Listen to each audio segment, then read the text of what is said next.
guys, Austin here from Airsoft Station, and today we are reviewing the CZ805 Bren series. Now, this is the A1 that I have in my hands. There's also the A2 with just a slightly shorter barrel, and then both of the variations, whether it be the A1 or the A2, also comes in two different color options. So you can really kind of pick out what you want, whether you want that longer barrel or whether you want something that's going to be a little bit friendlier for that CQB situation. Either way, this gun has a lot of talking points. I'm going to try to talk about them all, but I'm sure that I can't possibly do so, but I'm going to attempt. Here we go. Starting at the front here, we've got full metal ambidextrous sling mounts front and rear here, so no matter whether you're a lefty or a righty, or you've got the 1-point or the 2-point setup, this is going to be a very comfortable, very secure setup for you while using a sling. Also, the sights are one of the biggest key points that I really like about this gun. They're very high quality sights. They are polymer, but they feel very nice. They remind me of the Embus style sights, but they're also ambidextrous as well, meaning whether you push from the back here, they're going to flip up, or from the other side. So for you righties or you lefties, either way, again, this gun is very friendly ambidextrous wise. So that's the same on the rear here as well, and then you've got just the peep sight in the back with the front post up front, and it has a very nice open sight picture. I really like these sights. I usually don't talk about sights very much, but these are nice ones.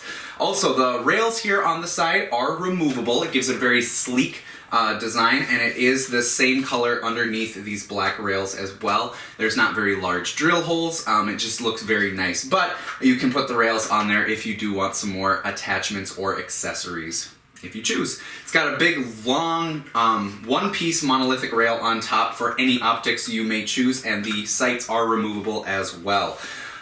Talking about the receivers themselves, the top is one-piece CNC aluminum, and the bottom is a high-density polymer. The magazine it comes with is a high cap with the winding wheel on the bottom. Very unique magazine, polymer as well, but looks nice and has a nice grip to it. And of course it feeds in very nicely. Ambidextrous magazine release, ambidextrous selector switch. It does not have a functioning bolt catch. That surprised me a little bit on a gun that's high-end like this. I kind of figured that it would, but doesn't really do much in the airsoft world except make it convenient to set your hop-up. And on this one, the hop-up is already very easy to set because it does have that rotary style hop-up, and that rotary style is going to keep the hop-up set more consistently than the standard gear style hop-up.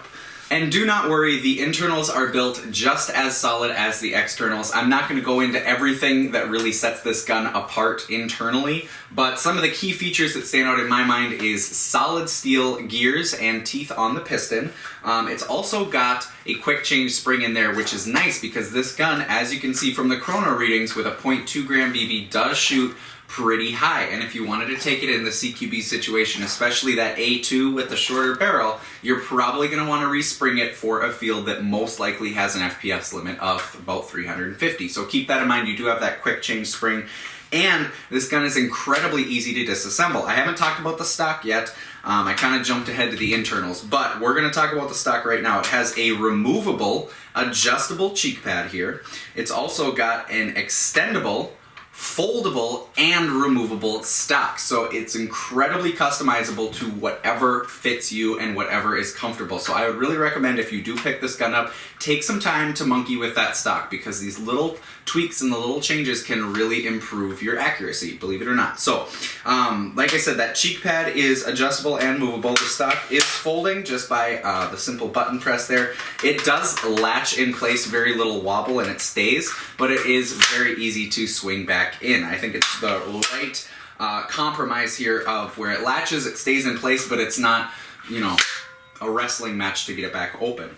It also is completely removable. Now, the reason that this stock is removable is because, one, obviously, who doesn't want to turn the Bren into an automatic electric pistol?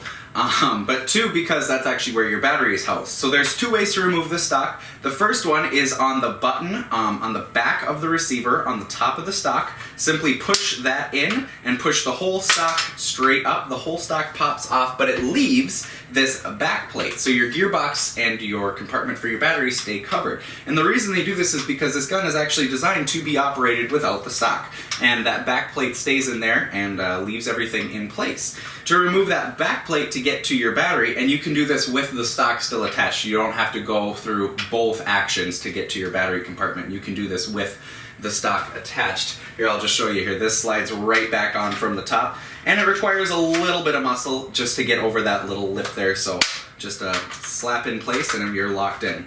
Simply remove this rear body pin, and these have the little retention flaps on them, so you don't have to worry about Allen screws or flathead or Phillips screw or anything like that.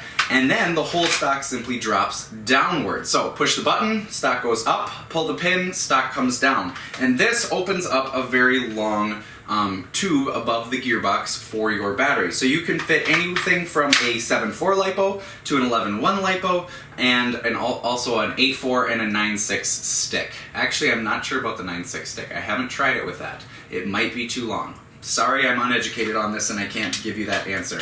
But it will for sure fit any LiPo battery. I've tried it with a very large 11.1. And keep in mind, this gun is LiPo ready out of the box. And there's just a lot of things about this gun that were really designed for the user. You can tell that they had the user in mind, just simply with those pins being, you know, self-retaining. They're easy to pop out, but yet they stay in place on the field. You can see that was incredibly easy, but that pin isn't going anywhere unless I intentionally pop it out. The folding stock, the customizable cheek rest, you know, just this gun is really built with a lot of quality, both internal and external. And if you're looking for something that's unique, but still takes that M4 mag, which is a huge thing because these are readily available at any airsoft retailer or anything like that.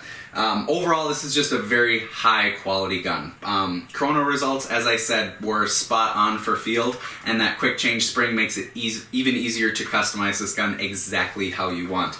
Those rails being removable, just this whole gun was designed to make it your gun, and I really, really like that about this weapon. It's phenomenal. So that's about it for this review. Leave any comments or questions in the comments below. I'll try to get to them as quick as I can. And until the next one, have a good one, guys.